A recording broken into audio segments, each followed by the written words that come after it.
dalam ibadah memperingati hari kematian Yesus Kristus. Ini satu perayaan yang besar sebenarnya dan bersejarah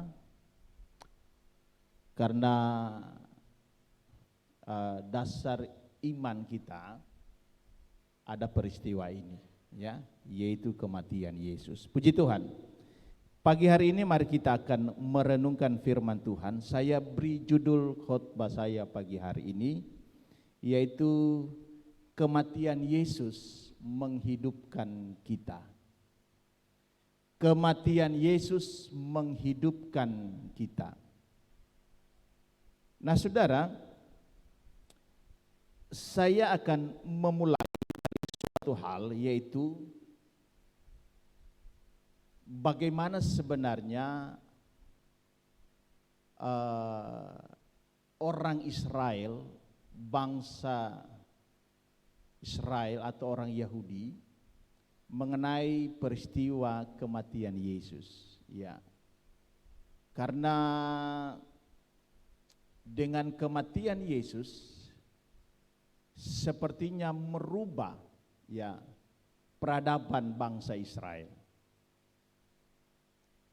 Nah, ada satu hal ingin saya bagikan kepada saudara, dan mungkin ini sedikit memberi pencerahan untuk kita. Kita akan belajar sedikit, ya, mengenai pengajaran, yaitu bagaimana keberadaan bangsa Israel dengan segala hukumnya, dengan segala syariatnya terhadap Yesus dan kematiannya. Ini menjadi hal penting, saudara, untuk kita bisa melihat bagaimana kematian Yesus itu menghidupkan manusia sebenarnya. Nah, saudara, kita harus melihat terlebih dahulu bahwa pada zaman perjanjian lama, firman Tuhan yang dirangkum dalam satu hukum yang dikenal dengan hukum Taurat, bagi orang Israel, hukum ini mendatangkan kematian atau penghukuman. Ini bagi orang Israel.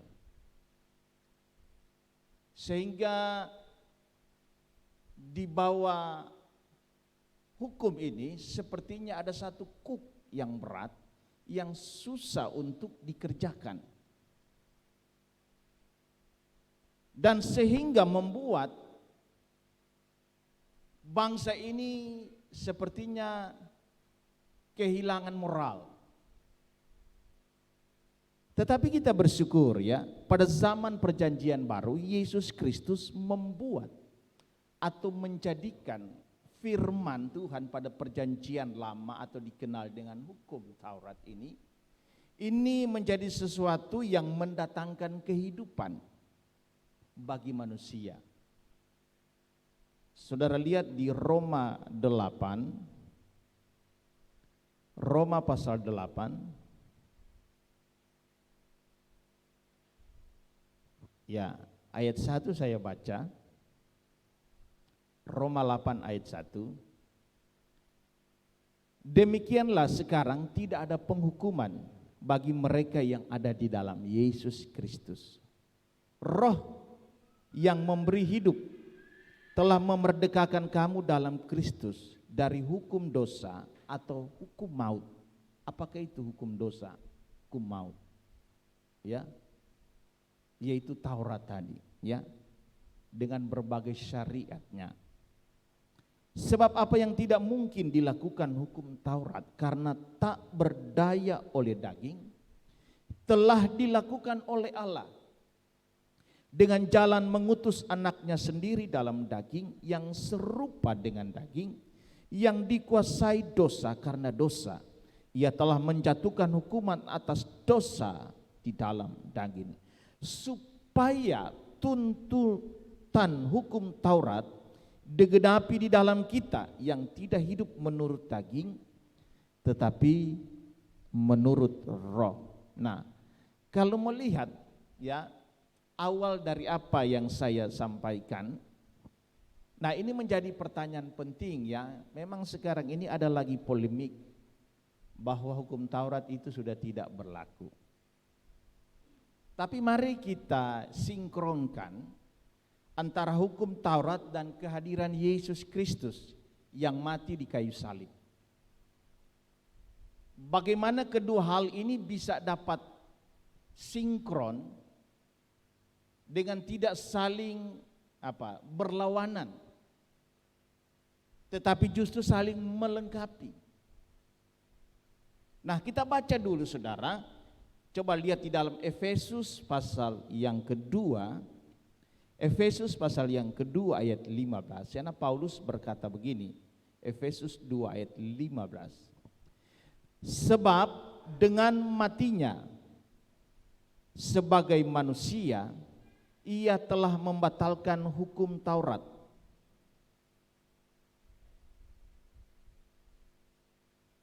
dengan segala perintah dan ketentuannya, untuk menciptakan keduanya menjadi satu manusia baru di dalam dirinya, dan dengan itu mengadakan damai sejahtera.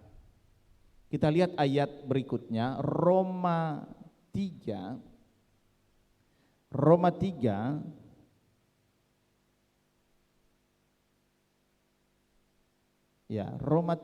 ayat 28. Karena kami yakin bahwa manusia dibenarkan karena iman dan bukan karena ia melakukan hukum Taurat. Nah, kalau melihat begini, saudara, sepertinya ya hukum Taurat itu tidak lagi menjadi hal yang penting atau bermakna di hadapan Yesus Kristus yang mati di kayu salib. Nah, tentu menjadi pertanyaan, apakah ya hukum Taurat ini kemudian sudah tidak lagi berlaku? Kita harus ingat bahwa hukum Taurat ini adalah produknya Allah. Hukum Taurat ini diberikan oleh Allah kepada bangsa Israel, tidak kepada bangsa yang lain, kepada umat Yahudi. Nah, apakah hukum Taurat yang adalah produknya Allah itu kemudian menjadi cacat produksi istilahnya di hadapan Yesus Kristus yang mati di kayu salib? Tentu yang namanya perintah dari Tuhan tidak ada yang pernah salah. Nah, untuk memahami ayat-ayat yang kita baca tadi, kita harus lihat dulu historisnya, latar belakangnya. Ya, memang hari-hari ini orang begitu mempelajari Alkitab cepat sekali mengeluarkan statement. Ya, bahkan mengeluarkan satu pengajaran. Padahal sebenarnya membaca Alkitab ini lihat dulu sejarahnya. Karena Alkitab itu ya isinya sifatnya historis, kejadian masa lalu. Tetapi peristiwa historis ini dia akan menjadi satu kebenaran yang tidak dibatasi oleh waktu. Saat kita mencari Tuhan, apa sarana yang kita pakai untuk cari Tuhan? Alkitab. Memang isinya peristiwa-peristiwa sejarah. Nah, untuk memahami kebenaran dan pengajaran dari Alkitab, kita lihat dari sisi historisnya dulu ya. Bahwa bagaimana spirit, karena sebenarnya Alkitab ini seluruhnya itu berisi menyangkut kehidupan bangsa Israel. Mulai daripada zaman perjanjian lama, dari kitab ya Musa atau kitab Torah ya, sampai pada perjanjian baru surat-surat Paulus. Saudara, surat-surat Paulus itu ditujukan kepada jemaat di Roma, Korintus, Galatia, Efesus, Filipi, Kolose.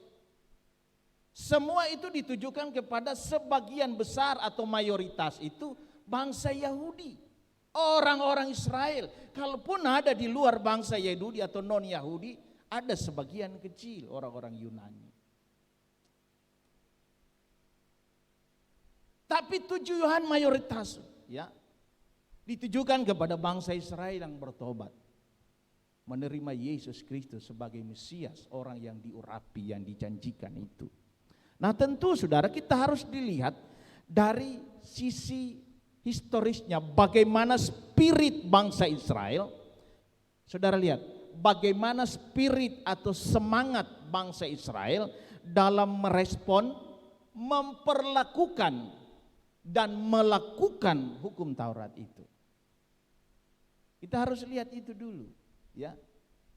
Bagaimana sifat atau semangat spirit mereka memperlakukan hukum Taurat itu. Contoh ya, kalau Paulus menyampaikan pendapatnya ya lewat surat tadi kepada jemaat di Roma ini ya, Roma 3:28. Ini bukan berarti Paulus sedang menilai kualitas dari hukum Taurat itu atau keabsahan hukum Taurat itu, tidak saudara.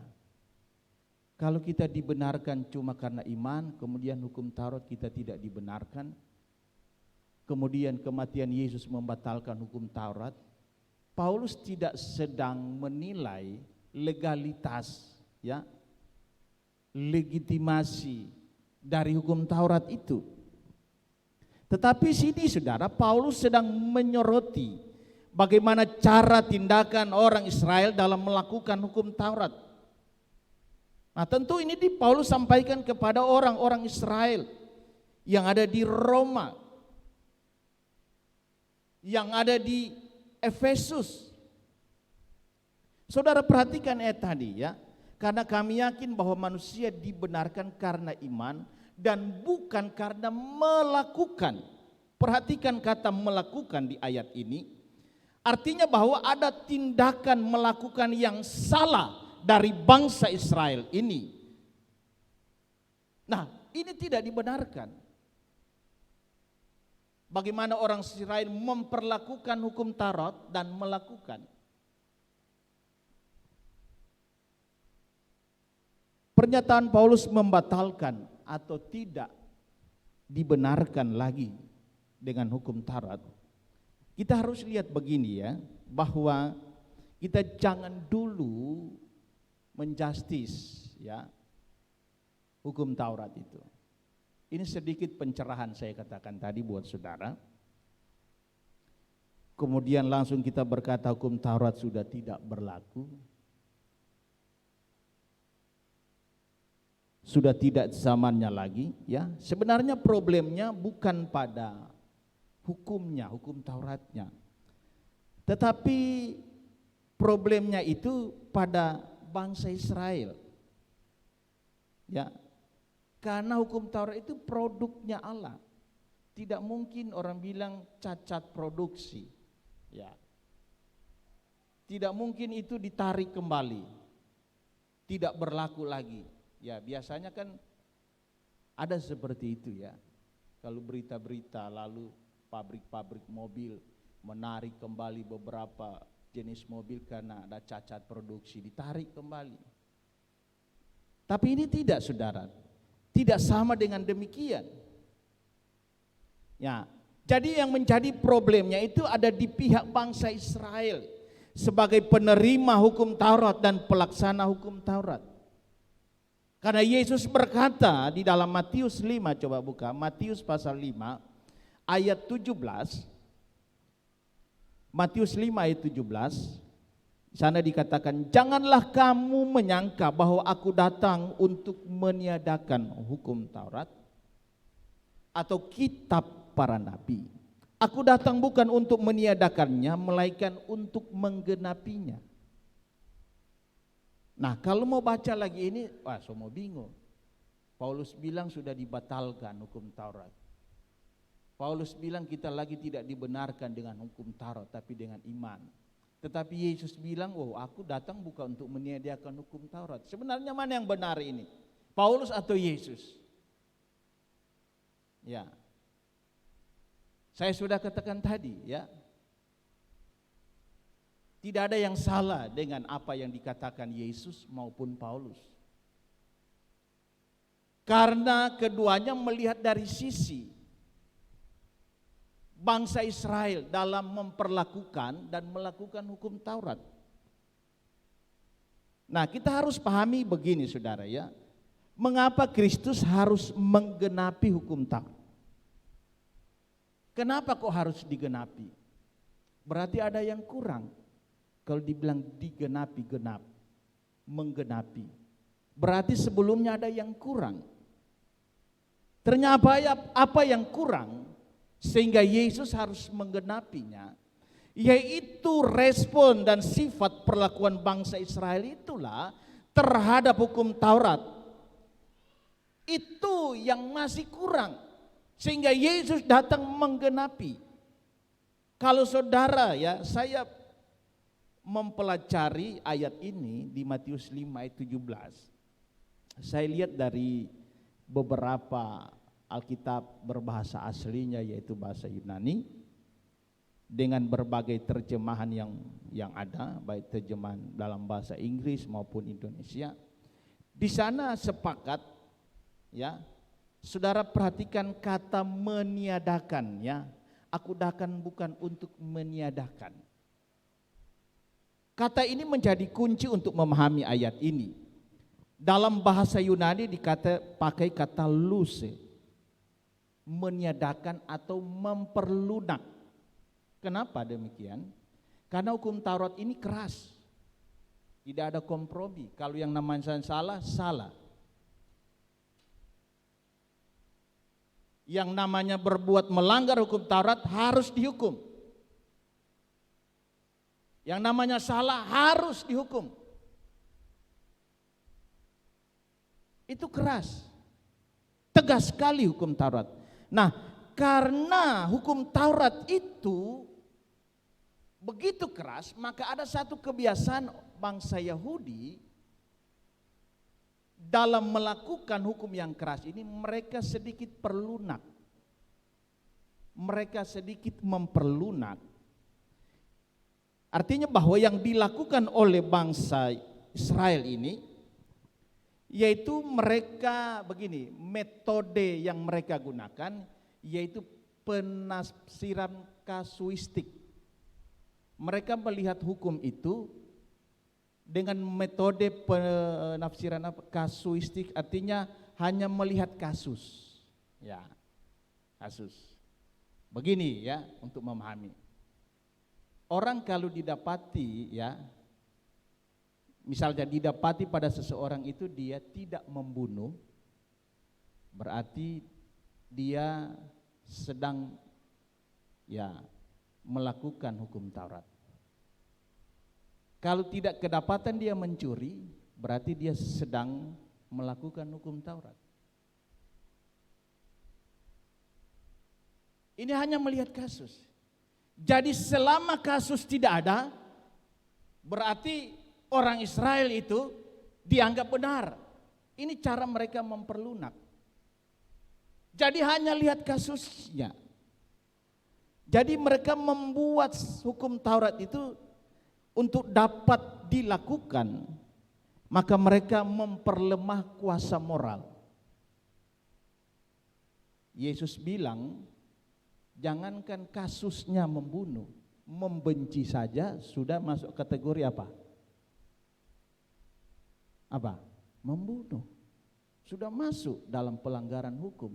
Tapi orang Israel tidak demikian melihat hukum itu. Mereka sedikit perlunak.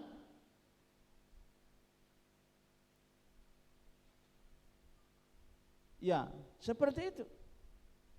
Kalau engkau tidak kedapatan mencuri, berarti ngana bagus, baik.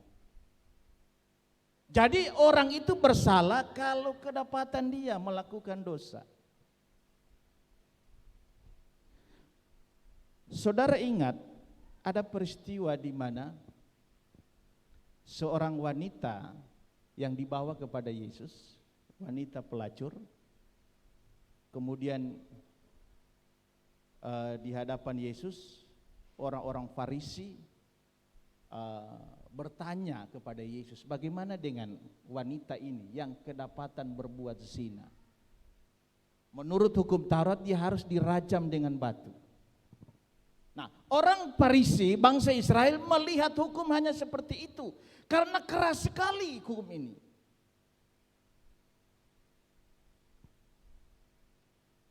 Jadi mereka buat agak sedikit memperlemah kuasa moralnya. Artinya kuasa moralnya itu berbicara batin. Hukum itu bukan berdiam di batin, tetapi hanya pada perbuatan. Seandainya wanita ini tidak pernah kedapatan berbuat zina,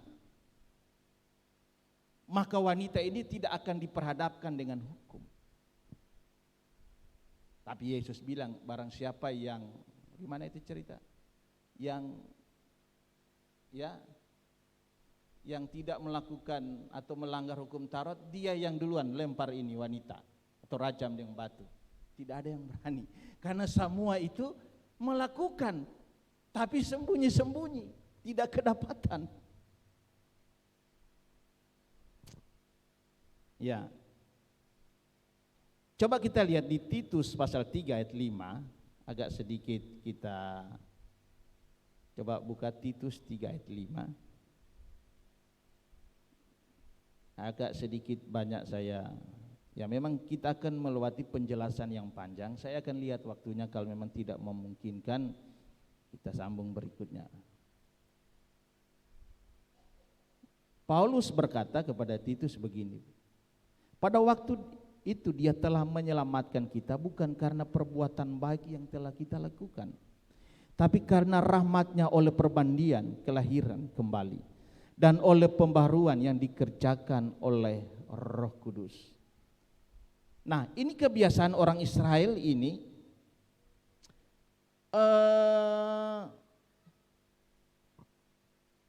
bahwa perbuatan ini menjadi satu hal yang sangat-sangat disoroti. Artinya bahwa sifat orang Israel dalam melakukan hukum Taurat hanya sebatas pada apa yang nampak. Artinya hanya sifatnya dipertontonkan. Saudara ingat pengajaran Yesus di dalam khotbah Yesus di Matius pasal 5, 6, contoh saja hal berdoa. Kalau mau berdoa Tuhan Yesus bilang apa? Masuk di kamar, tutup pintu supaya tidak kelihatan, tersembunyi. Karena yang tersembunyi itu yang Tuhan lihat.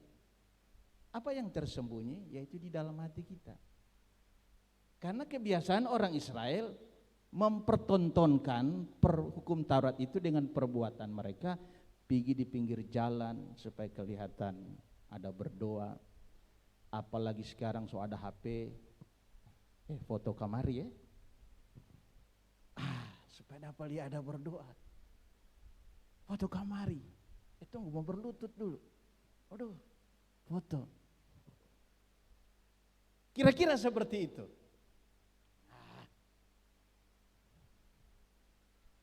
Nah, spirit itu apa ada hari-hari ini? Ini spiritnya orang Israel seperti itu. Saudara, ya. Tuhan Yesus bilang kalau memberi jangan dicanangkan, jangan dipublish. Begitu. Apa yang diberikan oleh tangan kiri tidak boleh diketahui oleh kanan. Jangan dicanangkan, publikasikan. Nah, kira-kira seperti itu. Nanti saudara yang artikan selanjutnya, ya. Artinya begini, respon atau perlakuan bangsa Israel terhadap hukum Taurat seperti itu, ya. Saya memberi catatan begini, ya. Mereka mempraktikkan hukum Taurat itu berhenti pada rutinitas, bukan dari dorongan hati. Ya, Saudara lihat, ternyata Daud menyadari ya akan hal itu ya di dalam Mazmur, bukan nanti pada zaman Yesus. Ternyata sedari dulu kala, ini ada ratusan tahun sebelumnya pada zaman Daud, Daud menyadari, Daud bilang begini dalam Mazmur 40. Mazmur 40. Ya, jadi kita akan lihat apakah memang hukum Taurat itu tidak berlaku atau tetap berlaku, ya. Ayat yang ke-6. Ya. Ini Daud bilang, engkau tidak berkenan kepada korban sembelihan. Waduh. Dan korban sajian. Padahal ini kewajiban yang harus dikerjakan oleh orang Israel, karena ini hukum, ini perintah Tuhan, harus beri korban, harus beri sembelihan, lakukan sembelihan korban. Tetapi Daud bilang, engkau tidak berkenan kepada korban sembelihan dan korban sajian, tetapi engkau telah membuka telingaku, korban bakaran dan korban penghapus dosa tidak engkau tuntut. Maaf, korban penghapus dosa tidak engkau tuntut, ya. Ayat yang ke berapa sini? Ya, saya pakai aplikasi, ya. Kalau Alkitab biasa itu ayat 7, saya aplikasi ayat 6. Engkau tidak tuntut. Nah, untuk apa hukum Taurat itu kalau Tuhan tidak lagi menuntut segala korban sembelihan? Kita lihat lagi di Mazmur 51 ayat 6. Mazmur 51 ayat 6. Ya, yang multimedia cepat ya. Kalau tidak sesuai ikut lihat ayat sesudahnya, ya. Ayat 6. Sesungguhnya engkau berkenan akan kebenaran dalam batin. Nah, ternyata kita menemukan ini. Apa yang salah pada bangsa Israel? Apakah hukumnya atau orangnya? Sesungguhnya engkau berkenan akan kebenaran dalam batin, dan dengan diam-diam engkau memberitahukan hikmat kepadaku. Kita lihat lagi ayat 16, ya. Ayat 16. Sebab engkau tidak berkenan kepada korban sembelihan. Sekiranya ku persembahkan korban bakaran, engkau tidak menyukainya. Korban sembelihan kepada Allah ialah jiwa yang hancur. Waduh. Ternyata kalau mau bilang dibatalkan atau Tuhan Allah tidak berkenan lagi pada hukum Taurat, masih dari zaman Daud pun juga sudah ada ungkapan ini. Sekiranya ku persembahkan korban bakaran, engkau tidak menyukainya. Korban sembelihan kepada Allah ialah jiwa yang hancur, hati yang patah dan remuk. Tidak akan kau pandang hina ya Allah. Nah, jadi bukan pada hukumnya yang salah, tapi cara melakukan. Karena sifat orang Israel melakukan dan memperlakukan hukum Taurat itu hanya sebatas rutinitas, kemudian hanya pencitraan.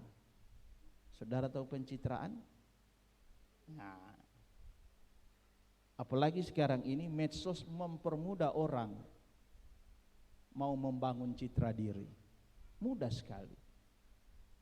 Kalau dulu, zaman dulu mau pencitraan dia harus pergi di pinggir jalan, di tengah jalan. Jadi agak susah dulu mau pencitraan, agak repot sedikit. Dia harus pergi di tempat keramaian supaya orang lihat dia.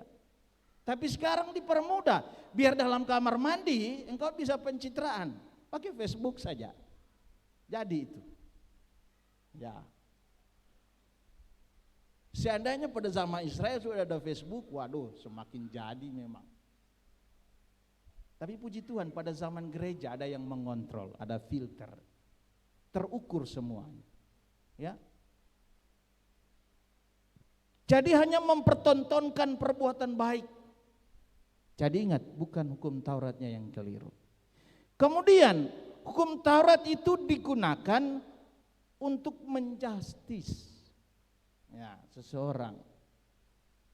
Ya, saudara lihat itu peristiwa tadi, wanita pelacur, orang Farisi, ahli-ahli Taurat datang. Perempuan ini berzina, bersalah, langgar hukum Taurat. Artinya apa? Mereka memperlakukan hukum Taurat itu hanya sebagai alat dan sarana untuk menghakimi, untuk menjustis. Woi, ini salah, ngana salah, Felti ngana salah. Karena Alkitab bilang, ya, siapa lagi? Ratu ngana tiap baba gereja, salah ngana masuk neraka ngana, padahal dia sendiri tidak. Ya, hanya digunakan untuk alat menjustis. Hanya sebatas itu. Digunakan untuk mengukur orang lain. Kalau saudara lihat di Efesus tadi, Efesus pasal yang kedua ayat 15, saya baca saja dengan cepat ya, sedikit lagi. Sebab dengan matinya sebagai manusia, ia telah membatalkan hukum Taurat dengan segala perintah dan ketentuannya untuk menciptakan keduanya menjadi satu manusia baru di dalam dirinya, dan dengan itu mengadakan damai sejahtera. Ya.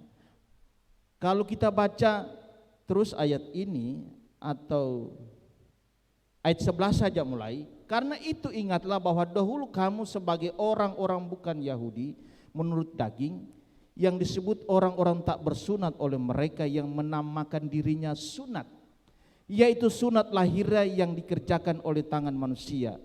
Bahwa waktu itu kamu tanpa Kristus tidak termasuk kewargaan Israel dan tidak mendapat bagian dalam ketentuan-ketentuan yang dijanjikan. Saya ingin melihat, kita lihat satu ayat. Nah, ayat 17. Ia datang dan memberitakan damai sejahtera kepada kamu yang jauh dan damai sejahtera kepada mereka yang dekat. Karena oleh dia kita kedua pihak. Siapa ini kedua pihak? Di dalam jemaat Efesus itu terdapat bangsa Yahudi dan non-Yahudi. Jadi orang Yahudi ini sepertinya menggunakan hukum Taurat ini sebagai tembok terhadap orang yang non-Yahudi, yang sesama anggota jemaat. Di hadapan orang yang non-Yahudi, orang Yahudi ini merasa, oh kami ini eksklusif karena kami punya hukum, kamu tidak. Kami ini dipercayakan hukum, kamu bukan orang yang bersunat, kami ini orang yang bersunat. Nah, mereka menjadikan hukum Taurat ini sebagai tembok. Ya, sebagai tembok. Seolah-olah mereka pihak yang eksklusif. Jadi orang Yahudi mengeksklusifkan diri dengan hukum Taurat. Sebab mereka berpikir hanya kepada mereka dipercayakan hukum Taurat. Orang Yahudi melakukan hukum Taurat menurut daging, bukan menurut roh. Melakukan hukum Taurat bukan berdasarkan pertobatan, tapi karena profesi. Kalau dia ahli Taurat, dia mesti lakukan. Ya, mungkin seperti sekarang kalau pendeta, ya dia mesti lakukan itu firman. Sehingga seperti ada jarak antara pendeta dan jemaat. Padahal firman itu tidak dikhususkan untuk pendeta, semua jemaat. Kalau pendeta yang mesti setia, jemaat biar suam-suam kuku boleh. Oh siapa bilang? Semua kita orang mesti setia. Kalau pendeta mesti banyak berdoa, kalau jemaat biar tidak banyak berdoa boleh. Siapa bilang? Semua, tidak ada terkecuali. Tetapi di ayat lain firman Allah bilang, banyak yang diketahui, banyak yang dituntut. Ada orang berkata begini pada saya, oh kalau begitu Bro Den, sudah jauh banyak mengetahui, sudah tidak banyak tuntutan. Saya bilang banyak ketahui, banyak dituntut, tapi banyak DP berkat asal kita lakukan. Kalau sedikit yang kita ketahui, memang sedikit yang dituntut, tetapi sedikit berkatnya. Kita mau pilih yang mana? Lebih baik banyak dituntut. Makanya firman itu harus tinggal di hati kita. Nah, mungkin kita akan lanjutkan pada minggu berikut. Tetapi ini sedikit pencerahan supaya tidak membingungkan, ya. Melihat polemik yang beredar hari-hari ini, ya. Seperti Bro Modi bilang DP jemaat ada pengajaran sesat yang masuk, begini. Saya dengar juga ada gembala bilang, waduh di tempat saya sudah ada lagi yang masuk, ya. Jadi mari, ya, firman Allah bilang awasilah ajaranmu. Mari kita pasang filter, ya, kita proteksi diri kita dari ajaran-ajaran palsu. Puji Tuhan, kita akan menerima tubuh dan darah Tuhan hari ini. Haleluya.